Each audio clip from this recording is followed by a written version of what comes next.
record. Hopefully there's enough room on my computer to do that. Okay, so we're recording.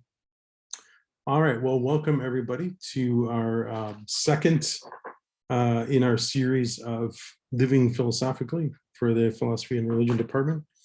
So I'm gonna get started, and I have a PowerPoint, so I'm gonna share my screen, hopefully with the right thing. And oh, there you go. All right, so hopefully everybody can see that okay. And so my title is Think for Yourself, Forget Yourself, Ancient Buddhist Advice for Modern Uncertainties. And so a little bit about how this topic started is, there's my email address if you want to email me. This series is for the Philosophy and Religion Department. Several months ago, Dr. Welsh, I think we passed each other in the hallway, and she said she had this idea for a series where we would kind of invite alumni and current students and friends, which I assume means anyone who's interested, to come and have a chance to talk about philosophical things that maybe, especially alumni have sometimes told us that they miss, that's something they really miss about their experience at UTC. And for those of you who are students, maybe that's something you will miss at some point. So hopefully we'll keep doing these and you can come back and talk to us. So basically we're gonna have a short discussion, and or I'll talk for, I don't know, 15, 20 minutes, maybe more. I might, suffer the fate of professors everywhere and profess a little too much, but I'll try to keep it short, and then we'll have a discussion, and we might do breakout rooms, or we might have everyone kind of at some point, if you want to introduce yourself, and especially if you're alumni, this might be a good way to sort of reconnect with people from the past, or people from your future or the present or whatever. So before we get in, I do want to thank again Dr. Welsh for organizing this series. This is a great idea. I was really excited to do this.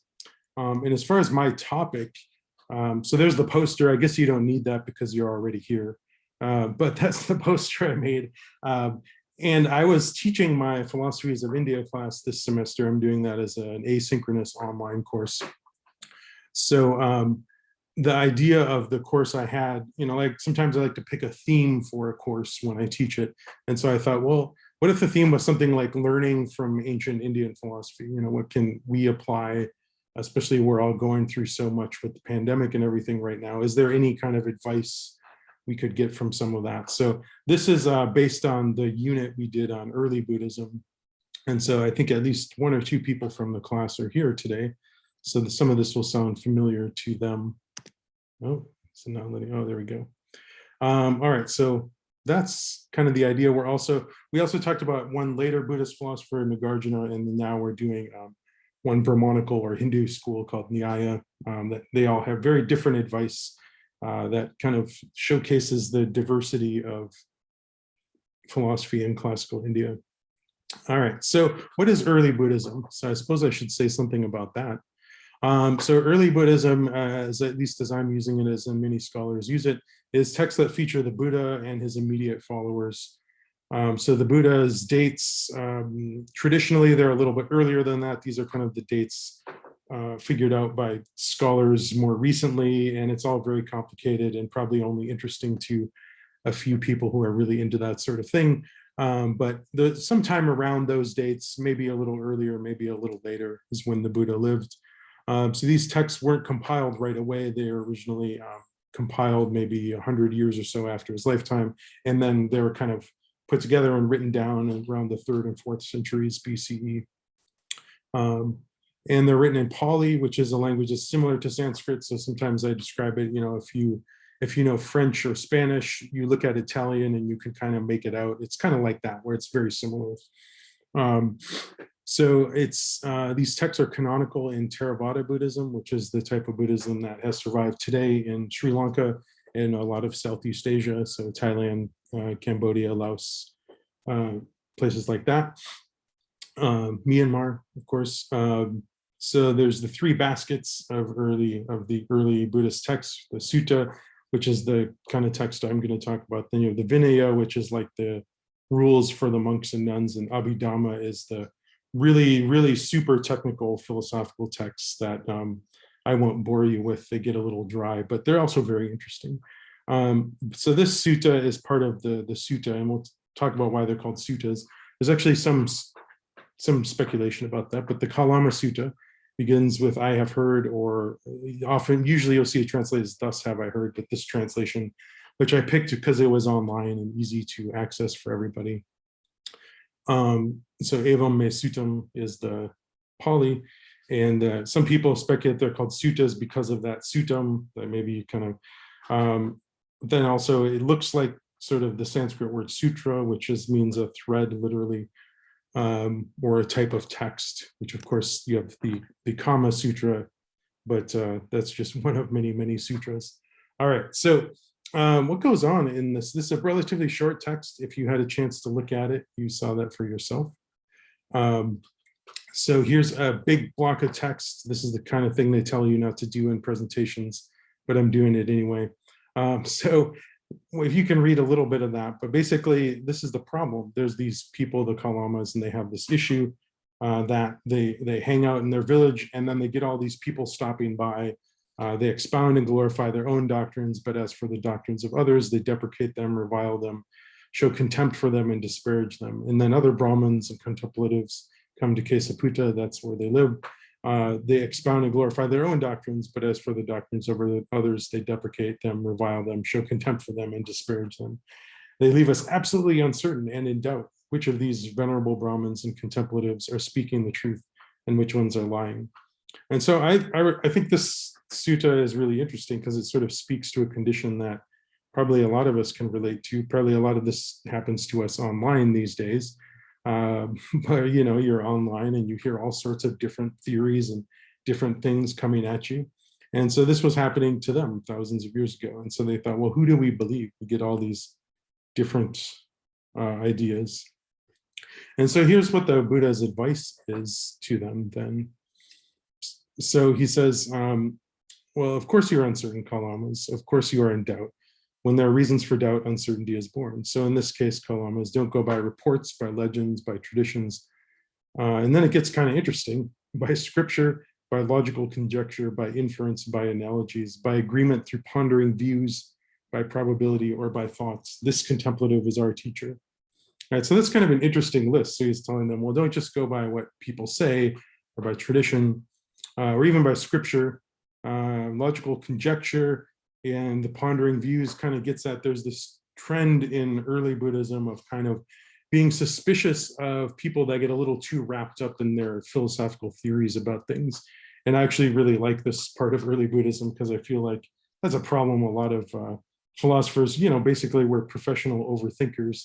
And so this is kind of like saying sometimes if you think about something too much, that can actually make you get wrapped up in your ideas too much and stray from things that might actually help you to think more clearly, right? So he says, when you know for yourselves that these qualities are unskillful, these qualities are blameworthy, these qualities are criticized by the wise, these qualities when adopted and carry out lead to harm and suffering, then you should abandon them.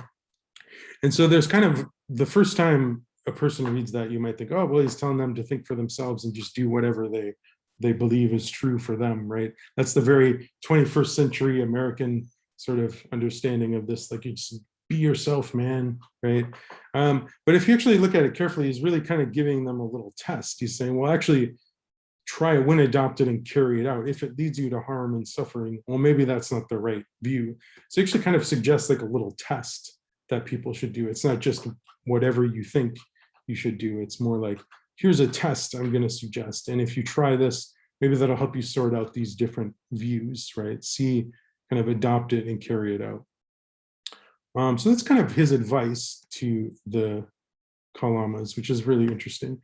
So in some sense, I think I kind of like this because it's a religious scripture telling you not to trust the authority of religious scriptures, which I just enjoy, that sort of thing. But also if you read the rest of it, you'll get a good sense of the back and forth, especially these early Buddhists. The suttas are similar to something like Plato's dialogues, for example, where there's a lot of back and forth between the characters. And sort of like, Plato's dialogues, usually Socrates is right, and these usually the Buddha is right, of course. That's kind of how it works. But there's a lot of repetition too, even just the quotes I gave you could see that.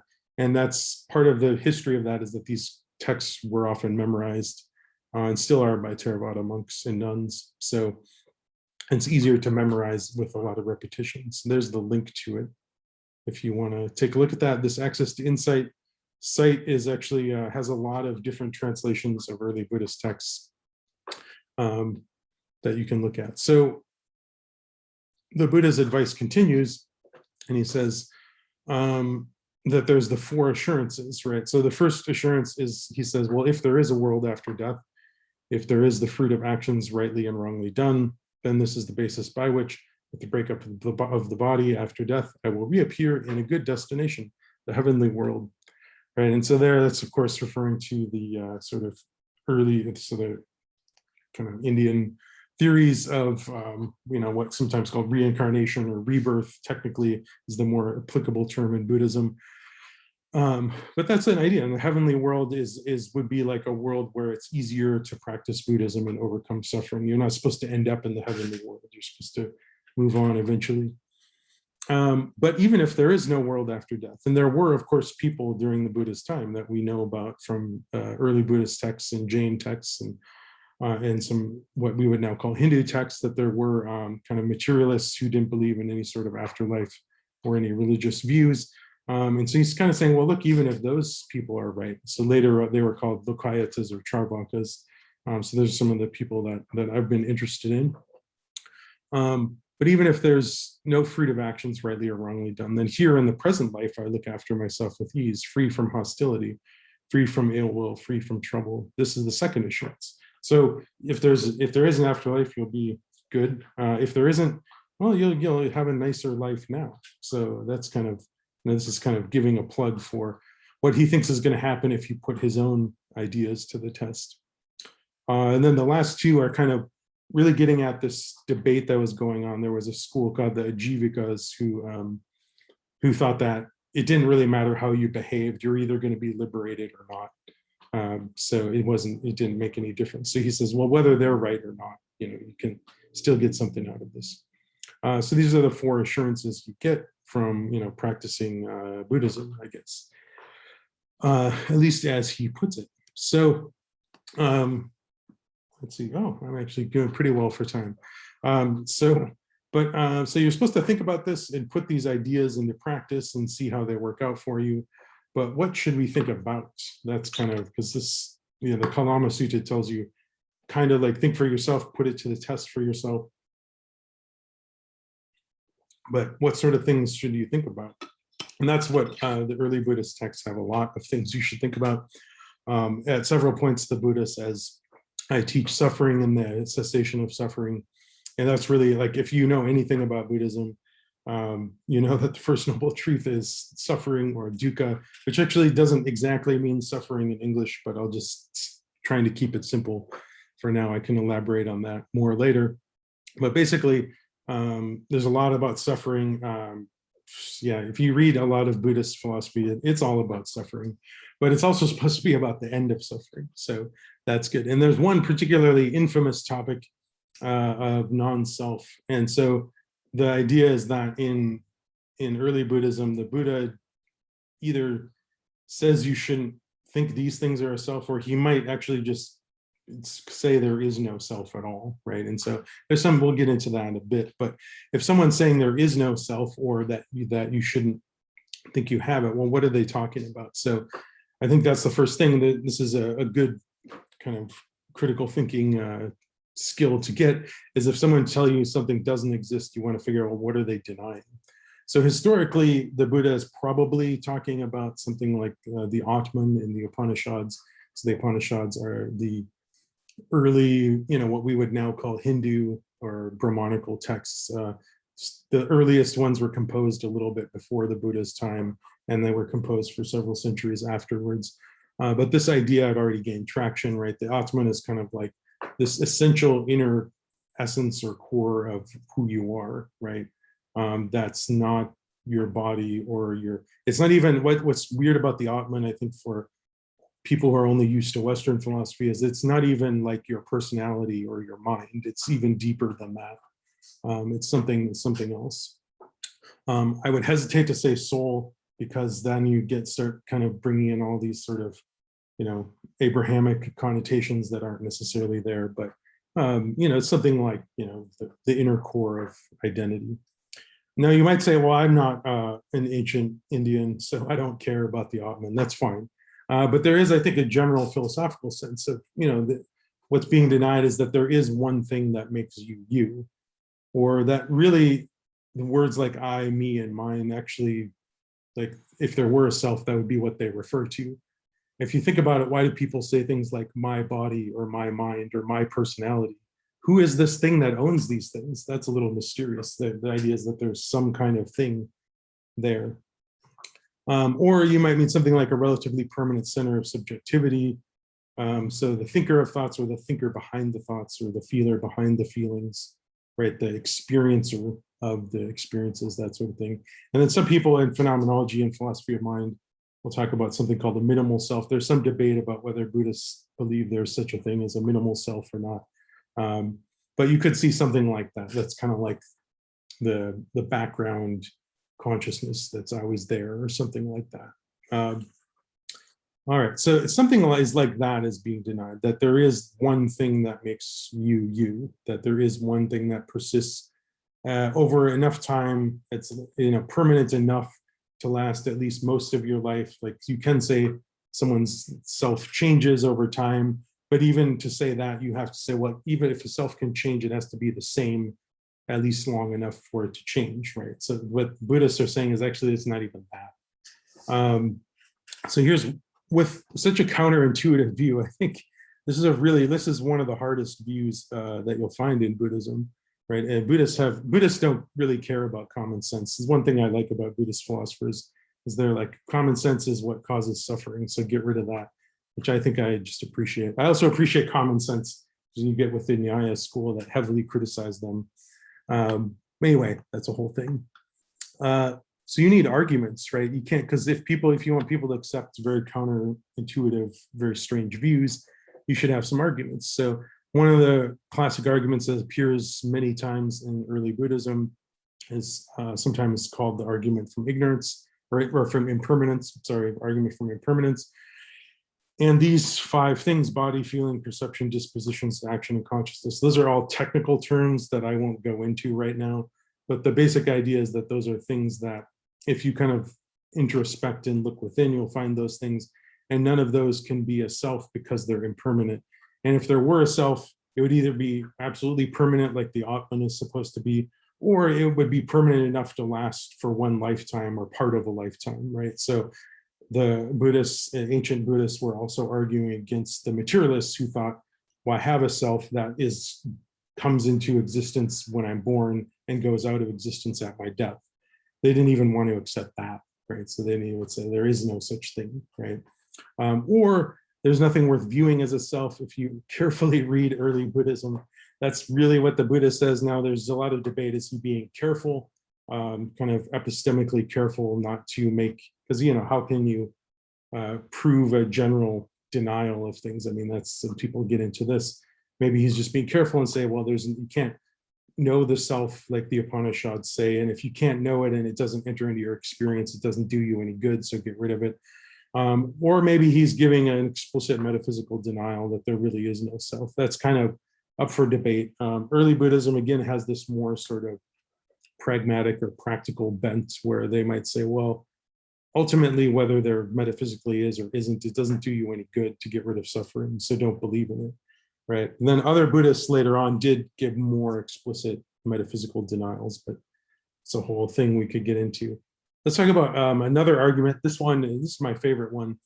This originally appears in the verses of Sister Vajra, but also in a later text called The Questions of King Melinda. And here I might actually go through this, and then I have my Lego chariot that I always use when I teach this. But so chariot is a collection of parts, and the word chariot is a conventional term that just refers to a collection of parts. There really is no chariot. It's just an idea we apply to things in the world. And a person is also a collection of parts. I mean, the 5 aggregates. So person is also a collection of parts that is applied, but really at the fundamental level of reality, there is no such thing. So Here's my little chariot, if you can see that. I was so excited when I saw this, got this several years ago, because it really helps. I'll take the horse away for now, but so you get the idea. There's a chariot, right? So you might say, well, okay, is the chariot any of the parts? Well, look, it's not this, it's the little wheel. It's not that. Well, it's not the other wheel. It's not this. That's not a chariot. You can't ride that, right? So take it apart, right? This is why you need Legos for this. But then you might say, no, no, no, the chariot is the parts. And I'd be like, well, is that a chariot? Just a pile of unconnected parts? And then you might say, no, no, no, no. A chariot is the parts put together in a certain way for a function. But then I would say, well, according to whom?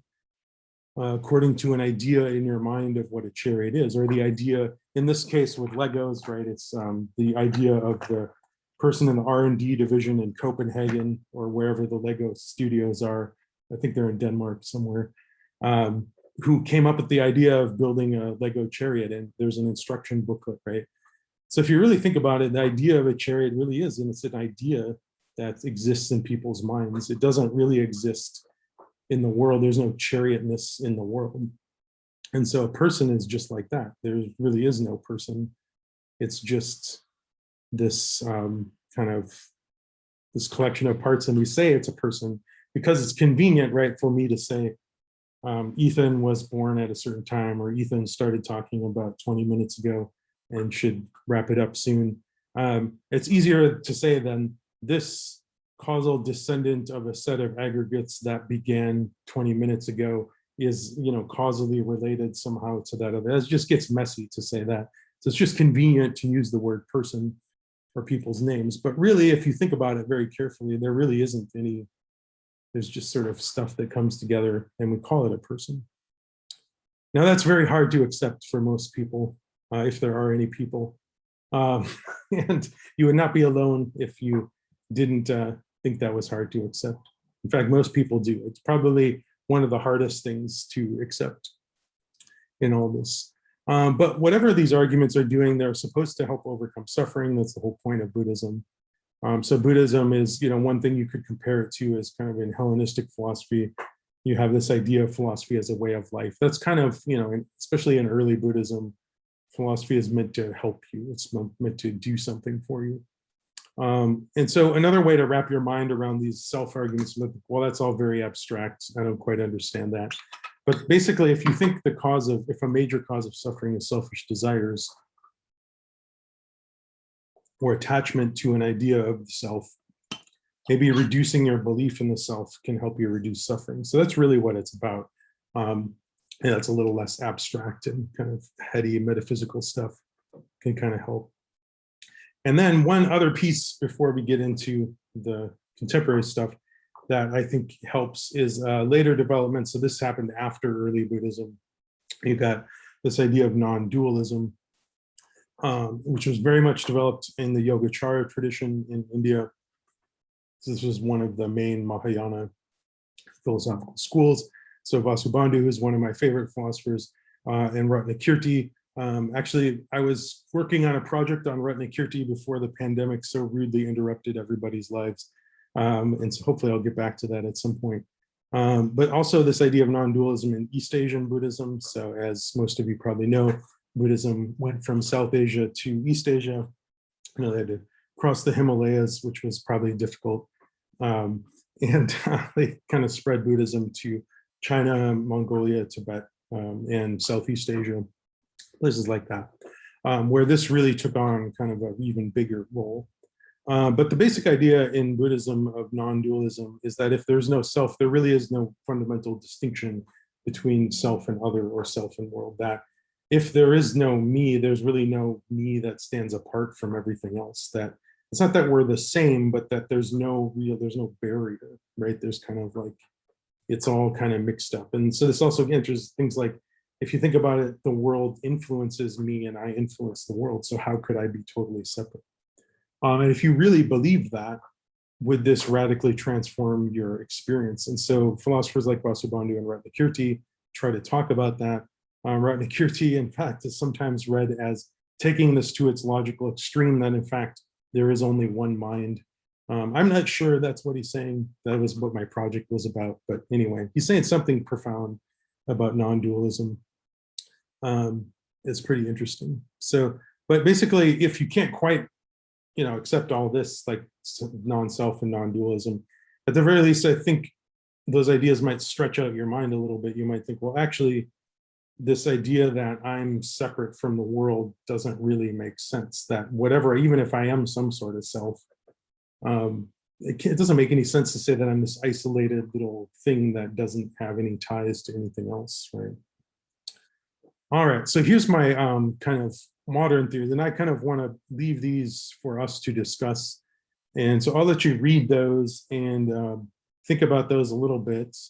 I have one more thing to tell you, and then I'll kind of come back and I'll explain what I'm thinking behind some of these questions. But so the first one, right, basically, is the Buddha's advice still good, right? Given, especially with social media, I feel like we're in an even worse situation than they were, right? And then I sometimes when people are like, well, I don't want to wear a mask because of my freedom or whatever, I'm like, well, does that really make sense? I mean, are you this separate, isolated thing that doesn't affect anything else, right? And then, I just, think about the anxiety. So I had a lot of disappointment. So this project with Ratnakirti, I was supposed to go to a conference in Hawaii and present on that last year, and I didn't get to do that. It's very disappointing. But on the other hand, things are impermanent, including plans. And who the hell did I think I was, getting to go to Hawaii to present on things anyway? But then there's sort of like some people point out there might be a downside, that maybe if you accept too much of Buddhism, you'll kind of be like, well, what are you going to do about injustice or people abusing you or whatever? So those are some of the ideas. Before we get into that, I've got some jokes for you, just because I feel like we need jokes at this point. So here's my favorite Buddhist joke. And probably some of you have heard this because I tell it all the time, but I'll tell it anyway. Why can't Buddhists vacuum the corners? Because they have no attachments. I'm sorry, I just love that one. So yeah, attachment is a very big issue in Buddhism. So here's another one that's actually not a Buddhist joke. It's sometimes told as if it is. Really, it makes more sense for the non-dualist Vedanta school, which I could talk about later if you want. But it's a good joke nonetheless. So I thought, I'll tell you. And I can get into later why this is not exactly what Buddhist non-dualism is. There's a distinction. I think there's a dualism of non-dualisms, if you will, that are a little bit different. But anyway, what did the non-dualist say to the hot dog vendor? Make me one with everything. So there you go. It's a good one. All right. So let me explain these questions a little bit, and then hopefully we can kind of get started. So the first one I was thinking about, especially in recent years, conspiracy theories have really taken on. I just watched this documentary on HBO about QAnon, and I was like watching it, kind of try to understand how anybody believed any of that stuff, but apparently millions of people did. But maybe, like, could the Buddha's advice help with things like that, right?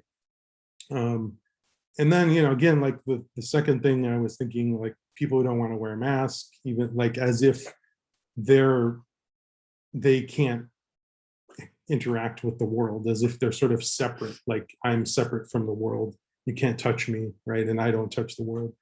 White nationalism, I don't know. I kind of put in there to see. I don't know. I'm not sure. These are genuine questions. But the idea was that if a lot of white people might think something like, this country is primarily for me or people who are like me in the relevant way, because there's something special about me and people like me, right?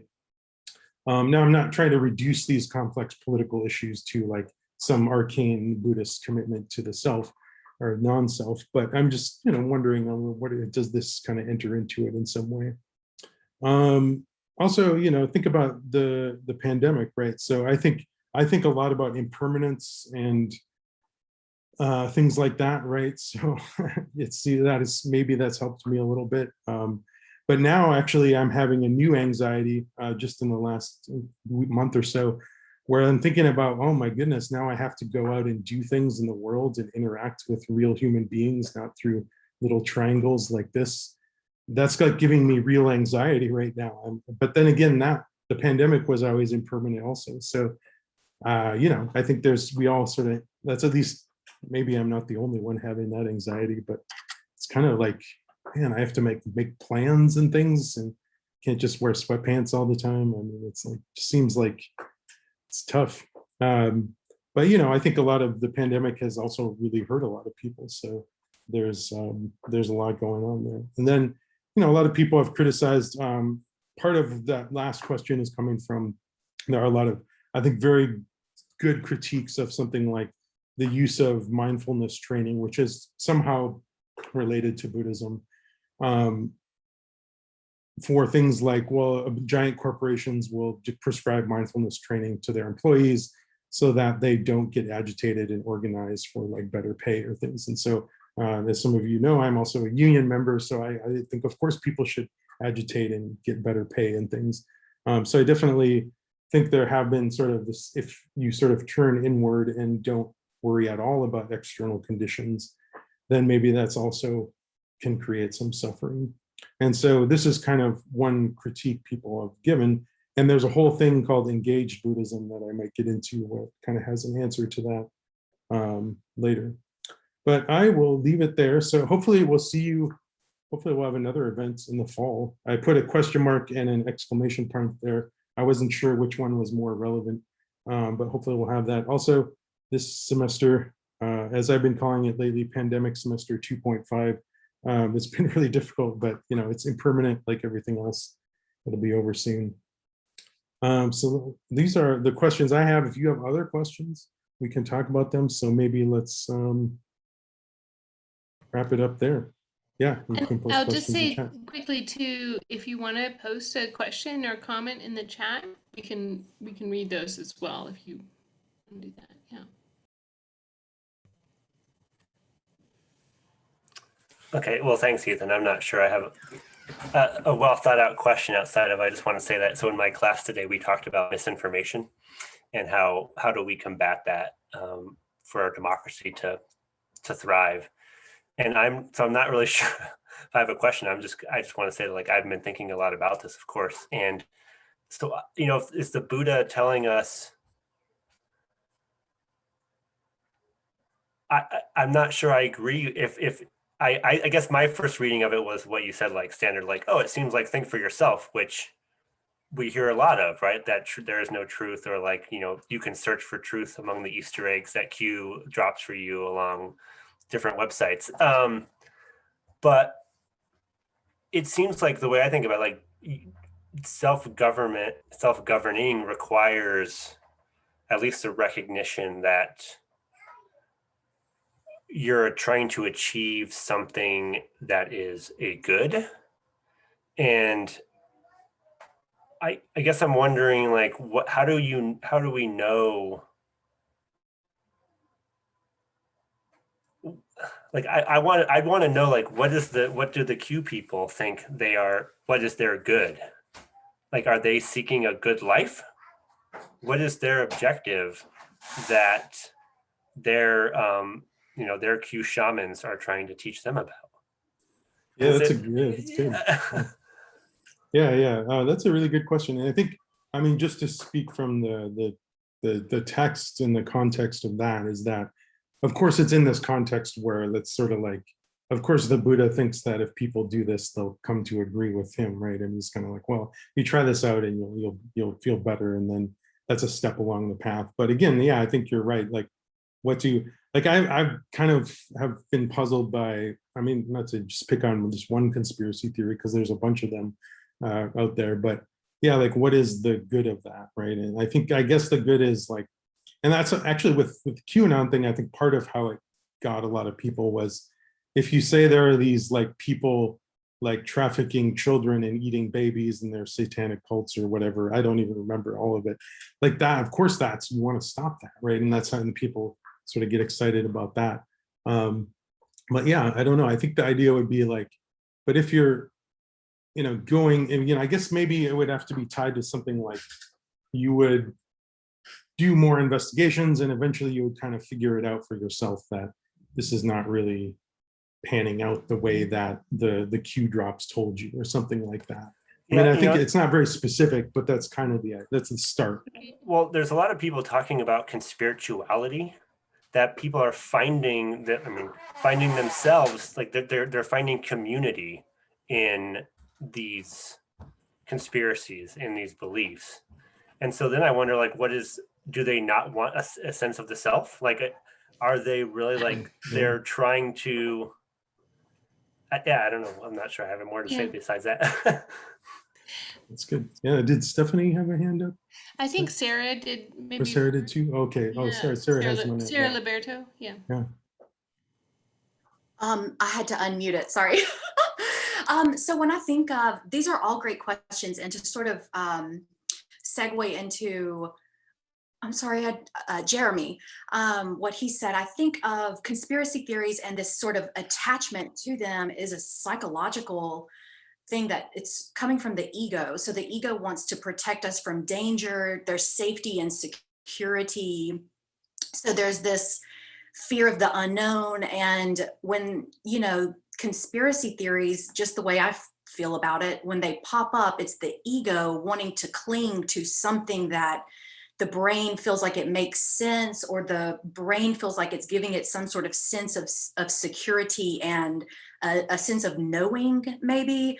But I feel like Buddha would probably, if Buddha had anything to say in the Zoom call, maybe he would say that a feeling of the non-self would actually liberate us from the ego and its clinging. And these figures of authority, such as political figures and like Donald Trump, and religious figures, they serve also as a medium of safety, a medium of authority, and a feeling of safety and comfort.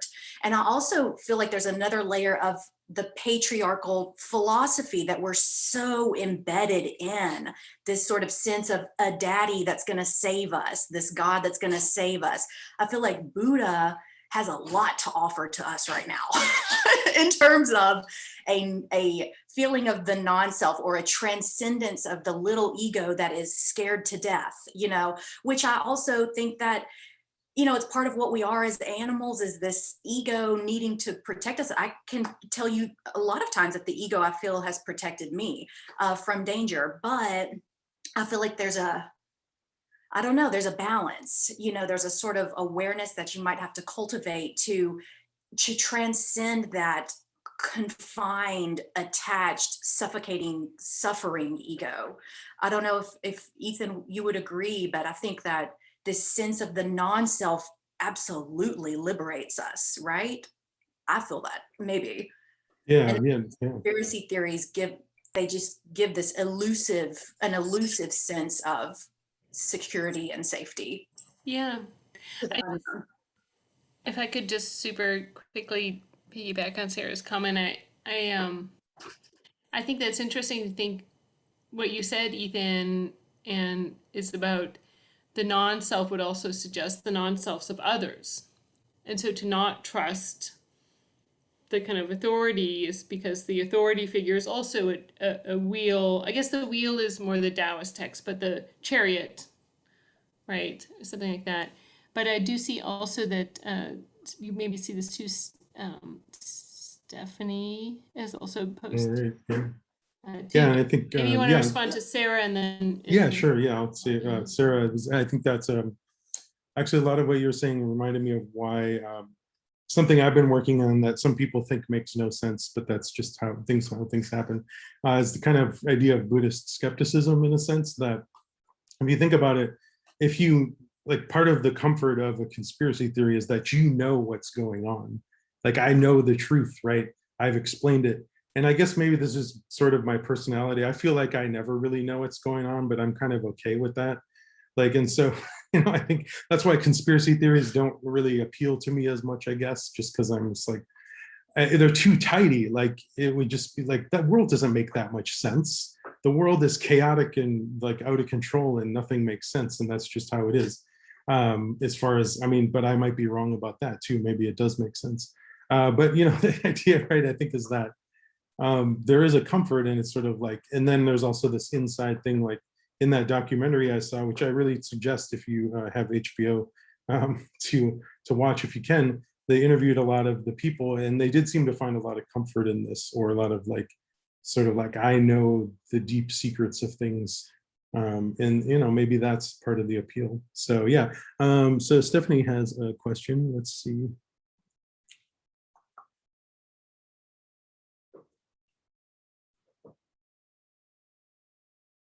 Ah, yes, that's a good question. I think I see that question. Yeah, and so maybe this is kind of related to the last question I had there.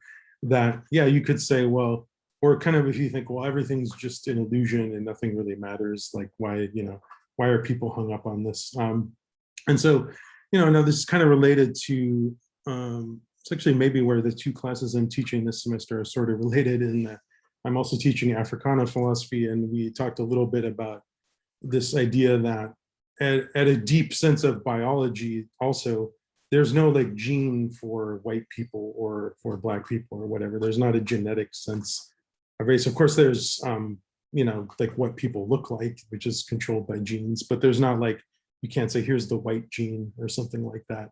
But then that doesn't mean that the idea of race that has been constructed in the last 400 or 500 years or so doesn't have a lot of effects on people, right? So this is kind of the thing. And so this is also like, I don't think the Buddha ever meant to say that the idea of the self doesn't have harmful effects, and right, or the idea, and so, or the idea that people really cling to certain aspects of their gender, but maybe on the other hand, that can help some people, right? So I don't know, maybe this, because you don't want, like, there is a danger of saying, oh, well, these identities aren't really real, right? Because they are kind of real, right? And so in Buddhism, you also have this idea of conventional truth, which is sort of like talking about a person, right? That person, there is some sense in which there's a person, but there's kind of a deeper kind of ultimate truth that there isn't a person. And so maybe that's a way to deal with that. I actually bought a book recently called Buddhism and Whiteness that has some articles that might get more into this. I haven't read it yet. It's on I have some of my giant pile of books to read. But I don't know if I'm getting at your question exactly, Stephanie, but yeah. Yeah, I think you kind of are. Sorry, I've been muted because I have a screaming baby in the background, so I apologize if that comes through. But yeah, that's sort of it, right? I have, you know, kind of struggled with this. The concept, as Sarah said to me, it is very liberating in many ways, you know, this idea of a non-self or a no self. But then I worry that right, exactly like you said, if I say, oh, well, the concept of race isn't real, the concept of gender isn't real, that it could come across as dismissive of the ways in which those constructs have been used to oppress others. And so I've often wondered how you sort of marry those two things, right? Like how do you embrace the idea of a non-self and work through in your own mind the ways in which these things are constructs and they're not real, while also understanding the impact that they have on the lived experiences of people and trying to be actively involved in dismantling those systems. If that kind of makes sense, I hope. No, yeah, that's great. That's good.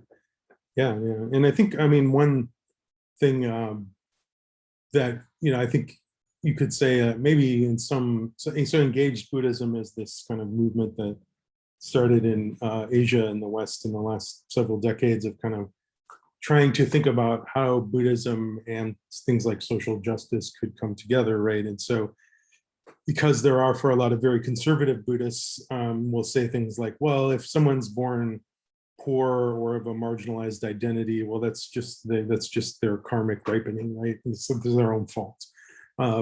And that's a very sort of a certain kind of strand of very conservative Buddhism will say that. But then there's also the Buddhist idea of compassion, right? That whatever situation someone's in, you should care about them, right? And you shouldn't try to blame them for whatever situation they're in, right? You should help them. And so maybe there is a compassionate way to do kind of like say, well, yeah, I mean, of course, at some level, these identities are made up. And like, I think you could do this with history too. Like the one interesting thing that I think about learning about ancient philosophy, you know, on whatever continent I'm learning about, is how different things were like, I think this idea, it's like, for example, the idea that ancient Greece is Western philosophy is kind of weird if you think about it, because it's not like Plato and Aristotle thought of themselves as part of the same tradition as a bunch of barbarians in Britain or Germany, right? They didn't think of themselves that way at all, right? I mean, this is a thing that was constructed later, right?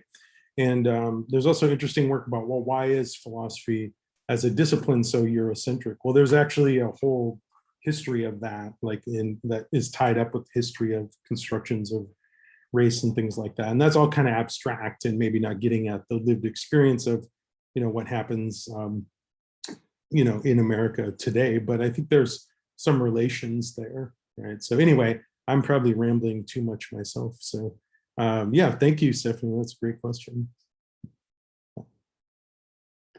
I was wondering if, how much effort do you think was made into making these texts as slippery as possible, for lack of a better term? Like, I was reading it, and at first, you hear about, you were reading the Buddha's words, and it's, oh man, imagine him on Tucker Carlson. Like, that's kind of what the world needs. But then at the same time, what if, he were to disparage one of the teachers that you really value? And the same thing with, okay, this lack of self, but does that, are we then not giving the voice to these marginalized people? So it feels like this could be very prescriptive, but it also feels like somebody could read it, maybe your nemesis could read it and get just as much for the other side. Yeah, definitely. I love the idea of the Buddha on Tucker Carlson. So, but you're supposed to have compassion for all sentient beings, including Tucker Carlson, which is a challenge, but you can do that.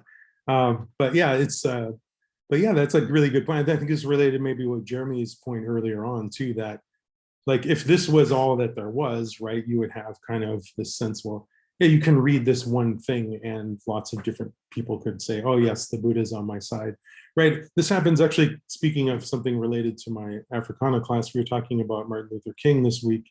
And this is a thing people do with him, right? They always take his like quotes from I Have a Dream and say, oh, look, he doesn't agree with, or he agrees with me, whatever I happen to think. And, people do that. But I think if with Buddhism, right, I mean, this is related to a huge tradition that's 2,500 years old and, been going on for a long time. There's a lot more to it, right, than just this one thing. And actually, if the more you read, it is, like you said, more prescriptive, right? I mean, there is kind of something going on, except the one thing that might be a little bit different is there is this, this strand of early Buddhism that I'm interested in. It's a little more skeptical in the sense of saying, actually, the point of Buddhism in some sense is to stop believing things, because beliefs are a form of grasping at the self. But then you think, well, how can you stop? Can you really stop believing things? Isn't that a little bonkers? But that's kind of the direction that some philosophers like Nagarjuna took it. At least if you talk to me, if you talk to other people, they'll say different things. But that's what's fun. I think Rory wants to ask a question. Does Roy have a hand up? Okay, yeah. Hey, Roy. Yes, please. Good evening, everyone. In regards to digital media, I think right now, I mean, okay, two concepts I just was thinking. I think right now, because of the pandemic, everyone is exhausted helping others in their suffering. We still want to help others. Basically a burnout, everyone's, burnout. Everyone wants to help each other and things like that. We still want to do that. That's in our nature. But also, I think because of through the digital media, we're overwhelmed with, we put ourselves on the digital media. We choose to be on the digital media. So, you kind of wonder like, well, whenever we have ourselves on digital media, do we sometimes, cancel that out? I know that's two topics in one there, but that was just something I was thinking about the other day. If we, 30, 40 years ago, digital media was just basically Apple computers doing our, research, well, not research papers, but typing our papers up in Hunter Hall on the third floor about 30 years ago. But so, I mean, that's just one concept I was thinking of the other day. I mean, but yet digital media is bringing all of us together tonight. So. Yeah, yeah, good. It's definitely a mixed blessing, maybe. Let's put it that way, because you do get that, but then you also get like, I just sort of wonder, like historians in 50 or 100 or 300 years or whatever, are they going to look back at their late 20th, early 21st century and be like, those people just weren't ready for the internet, right? I mean, like, I think look what happened. They kind of, they ended up with a conspiracy theory that caused people to breach the Capitol, and things like that, right? And so, yeah, but on the other hand, like you said, that's, we're all here. Like, I've kept in touch with family that I haven't seen in over a year, because of stuff like this. And I also, spend, some of you probably know from firsthand experience, I spend quite a bit of time on Facebook and Twitter myself. And, like sometimes I'll just be sitting there like and thinking, well, I've just been scrolling for an hour. What am I in that? What am I doing? Right. But on the other hand, I actually like get sort of annoyed when my friends go off Facebook because I can't keep in touch with them. Like, I don't know how to keep in touch with them otherwise. So it's like kind of weird. So it's this, yeah, maybe a mixed blessing. Anyway, are we running short on time? Do we have a Tom? Yeah, do you have a question? Yeah. This is Tom Rybold. I was curious in terms of Buddha's emphasis on suffering as kind of a starting point. But if you take the idea that a chariot, for example, is not real because it could be taken apart, then there's an aspect in which you'd have to question the reality of everything, including suffering. And so I just wonder, and also suffering for us kind of normal thinkers, we're sympathetic because we believe in self, and so we don't want other selves to suffer. And I'm wondering why he kind of took that as a central point, but then, which makes sense if you think you're compassionate for others, but if you disassemble everything, it's not as obvious why That's a great, yeah. point. That's a great question. And there's a philosopher called Shantideva who attempts something of an answer to this, right? So he kind of says, it seems like if you really take this non-self stuff seriously, you end up with as a kind of nihilist, right? Because you might say, well, yeah, there's suffering, but there's nobody who suffers, so who cares? Is that kind of, yeah. And so his idea is kind of like, well, of course, there's nobody who suffers, but the people still have kind of the illusion of the self. And so you have to, out of compassion, sort of help them get over that. But then also, like, I think the other thing is that once you kind of dig deep into a Buddhist sort of worldview, the idea that there's suffering without a person who suffers, there's still suffering. It just, there's not a sufferer, but that's kind of hard. I think for most, it's hard for me to really wrap my mind around that. I've been thinking about this stuff for a long time, but it's still, you could still say it's suffering as bad, even if it's not owned by anyone. So there's ownerless suffering, but it's still bad. But then there's all these poor deluded beings who think they have selves, and you have to help them. So that's kind of one way of answering it, I suppose, but I don't know if that's a successful answer. One thing I think that's fascinating about Buddhist philosophy is that I feel like Buddhists are always like one or two steps away from the whole thing falling apart. And it's really fun to watch them try to figure this out and make this a coherent system. And then there's people like some philosophers who think, well, actually, if it does fall apart, that's the point. So yeah, okay, yeah. Logan's got a question about Pascal's wager.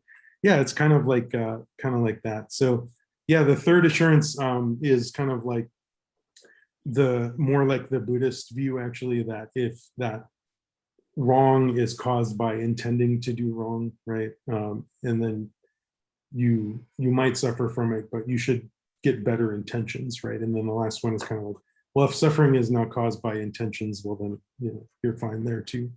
And these are wrapped up, like I said, in kind of this idea that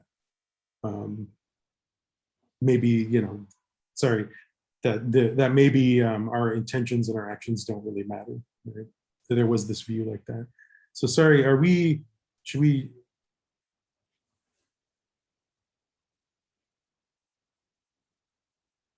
Oh, sorry, I was muted. Yeah, are we at 8 o'clock? Could I ask one question here at the end if no one else has a question? I think Sarah does. But So go ahead. My question would be, in feminist theory, and in gender theory, I should say, there's been this really interesting discussion in the last couple of decades about the idea that we're taught to be women or men. Like we're taught like men don't cry and women are, want to be mothers or whatever. And so there's a lot of rejection of that, kind of almost in this Buddhist way of like a no self. Like that's just a cultural overlay. There's no reality to gender. But then in the last couple of decades, because of trans people's arguments for being able to choose the gender that they identify with rather than the gender that they were necessarily, quote unquote, born with, has come this new sort of sense of like a kind of inherent or self-directed self. And I was just wondering, like, do Buddhists ever grapple with that? Because the former view, the kind of more traditional feminist view, would seem to be kind of more Buddhist. It's like, we're just taught gender, it's an illusion, get rid of it. But the kind of newer discussions about sort of identities or gender identities seems to be more ontologically grounded in a way that seems to be non-Buddhist. And so I was just wondering, like, it seems like something maybe Buddhists have thought about, or maybe this view has kind of grappled with. So I was just wondering if it has or hasn't. So your talk made me think about that distinction, and maybe your fourth question, that distinction too. Oh, that's a great question. And I'm not sure I have a good answer for it, but that's okay.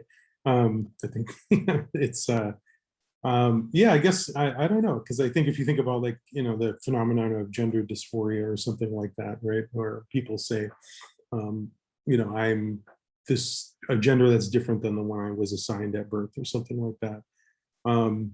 Like it would seem kind of like a jerk move to deny that, right? I mean, I don't want to do that, right? I'm gonna take people's experiences seriously. But does that imply that there is some kind of essential genderness or something like that? I don't know. That's an interesting question. Or could there be a way even to think about that? Yeah, that's something I've thought about a little bit, but I probably would need to think about more before I had much more to say. But are we? Yeah, it's after 8 o'clock, but there's one more question, so I don't know if we can go till 8:05 since we started a little late. I think we could. If you need to leave, take off by any means. But Sarah, let's see your question. Well, what Tom was speaking about was actually really thought-provoking, and it was this sort of question of, if there is this non-self, then what is suffering anyway? And that's actually a really great point. And I feel like even it applies to what Talia was just talking about too. I feel like even still there's this ever-present awareness that endures.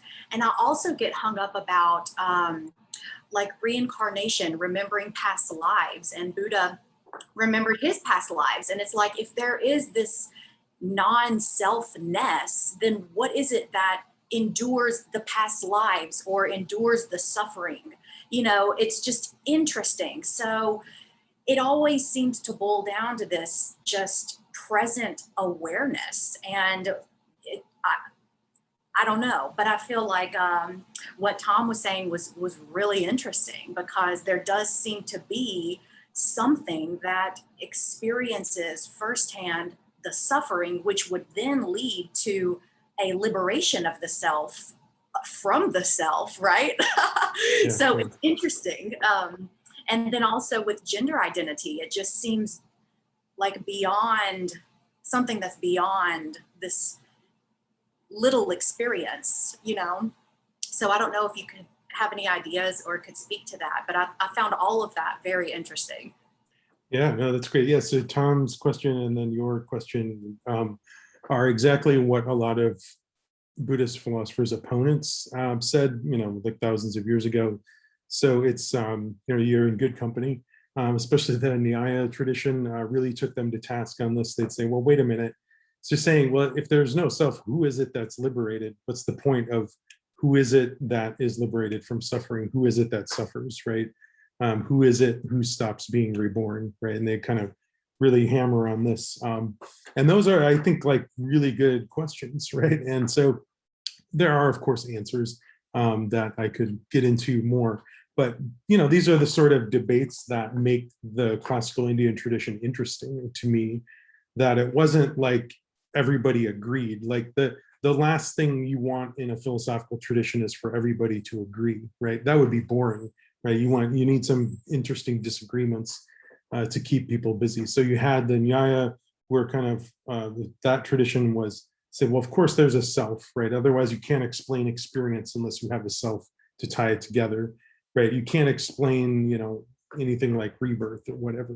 And then the Buddhists would say, well, actually, you know, it's not that there's a single thing that's reborn. There's a continuum of consciousness, like a chain of one thing causing the next and so on, that somehow can have a causal relationship across lifetimes, but without a single thing transmigrating. That was sort of the answer, basically, which you have to sort of really immerse yourself in the non-self idea to, can you immerse yourself in that? Well, that's a good question. But anyway, you have to kind of like to think about it that way. And so this is what I think is kind of fun about Buddhist metaphysics is definitely what contemporary philosophers would call revisionary metaphysics, because it's asking you to accept some pretty wild stuff that's very different than common sense for almost everybody.